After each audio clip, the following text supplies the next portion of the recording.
poucos anos que eu comecei a bordar e foi um processo muito natural. Até então, eu desconhecia que tinha qualquer habilidade manual e realmente eu não tinha intimidade com instrumental, tecido, agulha, linha. Esse foi um desafio que eu me propus. Eu estava de férias em Ouro Preto, uma cidade histórica mineira, visitando uma filha, e no viés da buscadora, da caçadora de novos saberes, eu encontrei um grupo de bordado na chita. Chita ou chitão é um tecido de algodão barato, era considerado pano de pobre, porque era usado principalmente por pessoas que moravam na roça ou então na periferia da cidade. Também era usado para festa junina, para fazer roupa de cama e mesa. O tecido surgiu na Índia, percorreu vários países da Europa. Lá pelos idos de 1800 chegou ao Brasil. Tem a nossa cara. Tem uma brasilidade incrível. Aqui ele é produzido, é muito tropical, as estampas coloridas são exuberantes. Com o passar dos anos, a chita foi se popularizando nas passarelas, caiu no gosto de decoradores, foi tema de denúncia social. Bom, chita ou chitão é esse tecido que eu estou usando aqui. Eu experimentei bordá-lo e me encaixei. E fiz dessa prática um processo terapêutico. Eu comecei a sentir algumas transformações. E foi nessa construção do bordado que eu fui me autoconhecendo. Eu fui sentindo que a minha tranquilidade aumentou, o meu nível de estresse diminuiu, melhorei a minha coordenação motora, a minha concentração. Na medida em que eu estruturava um ponto, eu me autoestruturava. E aquilo foi gerando autonomia. Foi trazendo uma paz e também uma vontade criativa. E eu comecei a estudar os meus fenômenos internos e a história do bordado em si. Estava envolvida muito pelo colorido do tecido, porque realmente é agradável aos sentidos, e ele fica muito mais robusto quando é bordado. Porque bordar é realçar, embelezar, enfeitar um desenho, dar a ele um relevo. É uma espécie de 3D mesmo. A bordação, ela foi ficando viciante. Eu notei que eu me revelava, porque era a minha manifestação individual, era a minha expressão artística pessoal. Todo dia eu pegava e ainda pego meu kit e bordo. Aos poucos, eu fui me familiarizando com a técnica do bordado, que é o bordado livre. Ou seja, é um tipo de bordado onde eu tenho a liberdade para formatar um ponto. Ao contrário do estilo de fio contado, que eu tenho que contar matematicamente o espaço que será preenchido. Cada bordadeira tem seu próprio ritmo, sua escolha dos matizes, e eu gosto desse negócio de poder escolher. Bordar é muito prazeroso. Existe uma subjetividade, mas existe também uma corporalidade, é concreto, a gente vê o resultado. É um sonho materializado, e isso é muito bonito. Como aprendiz, eu fui vendo tantas possibilidades, mas eu demorei cerca de 1 ano para me autoproclamar bordadeira. Eu não me sentia preparada diante de tantas mulheres talentosas que eu conheci. Eu falo mulheres porque o bordado ainda é protagonizado pelo feminino. E esse ofício, como todos os demais, ele é dinâmico, é rico e sempre tem algo a aprender. É comum a associação do ato de bordar a ser coisa de mulher velha? que está em casa sem nada para fazer e inventa bordar para passar o tempo. Meus próprios filhos me perguntaram se eu estava me sentindo velha. É uma ideia equivocada. Quem borda consegue passar melhor o tempo que tem. Todas dizem que é gratificante bordar, mesmo não sendo reconhecidas ou valorizadas.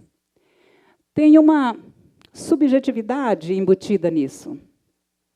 E, paralelamente ao aprender o manuseio dos instrumentos, eu fui pesquisando e registrando. Passei a enxergar tantos grupos de mulheres de diferentes eixos econômicos, culturais, sociais, bordando como terapia, como forma de socialização, até pelo simples fato de sair de casa. Essa atitude cria vínculos de amizade. E uma vai transferindo o que sabe para outra. Conhecimento, eu entendo que é um patrimônio. E quando eu divido com alguém, eu estou perpetuando o comportamento de um povo, de uma época. Bordar é coisa muito antiga. Desde a pré-história, quando o homem da caverna fabricava a agulha do osso e a linha, os fios das tripas dos animais. Então, tem uma conexão com a nossa ancestralidade. É uma espécie mesmo de louvação aos nossos antepassados. E eu entendo que é muito bom viver neste universo que, a um só tempo, ele é doutrinador e inspirador. Eu falo isso lembrando que a bordação pede alguns requisitos. Tem que ter persistência. E, a princípio, também tem que ter a boa intenção. E depois, claro, exercitar a técnica, porque cada ponto tem um jeito de ser montado, tem um critério estético a ser seguido. E, por fim, tem o sentimento de estar produzindo, de estar fazendo algo pelo próprio benefício e pelo benefício de quem está no entorno, porque a gente também consegue espalhar bem-estar. Nesse caso, é que as mãos se movimentam, amenizando o sofrimento de ordem psicossocial. Daí eu fiquei pensando, o que eu posso transpor das minhas profissões para a bordadora? Bom, do jornalismo eu posso aplicar a investigação, a comunicação verdadeira entre o pano e a agulha, e da administração, o planejamento. O bordado, sendo um artesanato tão corriqueiro, tão comum, tão antigo, tem esse poder transformador, porque tudo em mim passou a funcionar melhor, até a minha espiritualidade. Eu tenho um amigo que me disse que bordar é um jeito de rezar e incomoda menos a Deus. É verdade. Tem uma quietude restauradora. Eu falo do bordado com tanta paixão, e aí, não raro, eu escuto. Mas qual é a representatividade tão genial que o bordado te traz? Então, o bordado começa pelo nó, visível ou não, depende do acabamento. Eu tive nós doídos. Todos nós temos enfrentamentos sofridos, adversidades, e ainda é muito difícil para mim verbalizar que eu tive depressão por vários anos. Como o nome diz, depressão é um afundamento. É mergulhar num abismo sem saber se será resgatado. Aliás, essa ideia sequer existe. Eu posso também dizer que é como se eu estivesse presa, arrastando corrente num quarto escuro, sem encontrar a saída. A alma não conversa com o corpo. O físico está num lugar e a alma em lugar nenhum. A gente não se reconhece. Está entregue à falta de prazer, à perda de interesse e vontade, e à incapacidade de tomar decisões. Estes 3 elementos juntos, associados a fator físico, inclusive que pode gerar anorexia, eles são destruidores. Existem muitas queixas também de perda de tônus muscular, náuseas, chorar muito, dormir muito, não tolerar barulhos, se afastar da convivência social, uma falta absoluta de energia vital. É uma fraqueza generalizada. Nada tem encanto. Depressão é doença incapacitante. E como a ferida não é palpável, sangra para dentro, é subestimada. O depressivo é excluído, abandonado, robotizado e quase sempre fica à mercê de terceiros. A ideia de estar dando trabalho também é um agravante para a desistência. E nós sabemos que muitos se cansam. É preciso ser cuidado. Primeiro, é pela família. A terapia do cuidado se apresenta de várias maneiras, de várias formas. Venha por meio da alimentação, da higiene pessoal, de músicas, orações, falas generosas, carinho, visita ou telefonema que você sequer recebe, mas o cérebro interpreta como algo bom. A pessoa se sente amada. E eu garanto que é pelo bem recebido que um dia o seu corpo entende que ele é a casa onde a sua alma habita. Ele está presente. Então, ela vai voltar. Se seus órgãos estão perfeitos, eles não vão falhar repetidamente. Seu corpo não será sepultado. Ela vai voltar. Você vai voltar. É o sagrado que a gente nem acredita mais se manifestando. E um dia você desiste de desistir. Essa atitude não é fabricada, não tem mágica, não é da noite para o dia. Eu nem sei dizer como é. E hoje, dizer não sei, para mim, é libertador. É claro que existe uma abstração com tantos mistérios impossíveis de serem compreendidos, o melhor é não fazer perguntas. E é nesse renascimento que vamos ressignificar a vida, reinventar um jeito diferente de caminhar, inclusive de se ver no avesso do bordado, que nada mais é do que o nosso próprio avesso. O avesso é uma coreografia de uma dança da linha multicolorida, ela vai trançando o espaço e vai se acomodando, se parece mesmo com uma rede de reviravoltas. A vida é assim, um emaranhado de informações. E aos poucos eu fui fazendo amizade com meu avesso. Hoje, bonito ou feio, meu avesso não me encabula mais como antes.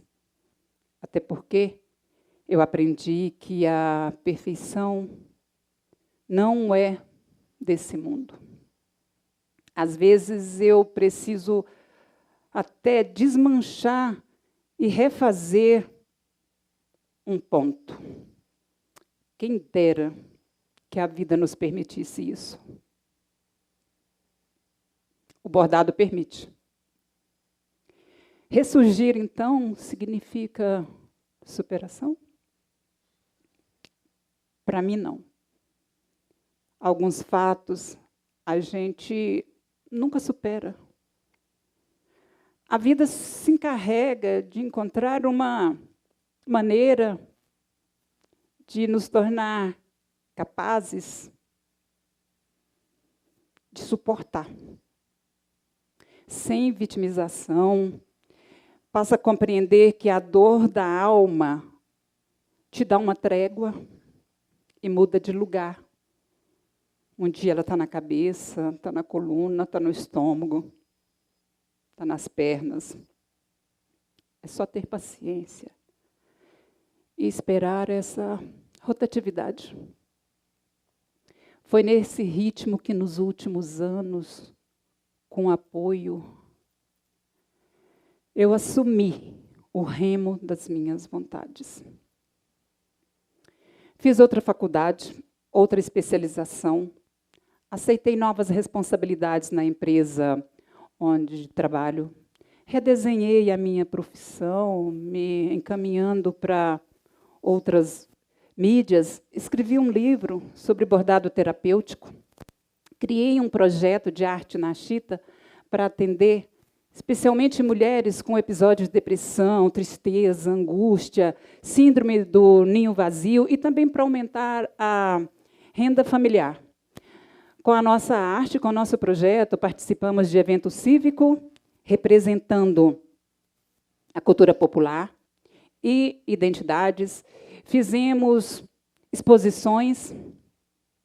Bem, eu só consigo construir um autêntico jeito de viver me apropriando das minhas dores.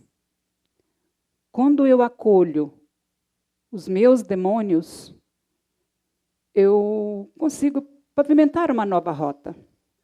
Afinal, viver no equilibrar-se entre tentativas, acertos, erros, paradas, recomeços, nós somos o que experienciamos. E as nossas vivências devem ser semeadas como se faz com o girassol, para florir, iluminar quem estiver por perto. Sabe, é triste. Eu confesso que é até constrangedor falar da própria fraqueza. Eu estou dando voz ao meu silêncio. É pela primeira vez que eu estou abordando este tema. Eu sinto que é necessário, porque sem perceber, nós convivemos com tantas pessoas, principalmente jovens e mulheres com depressão, e nós mesmos sem querer, nós ignoramos. Ignoramos o humano que tem em nós e que tem no outro.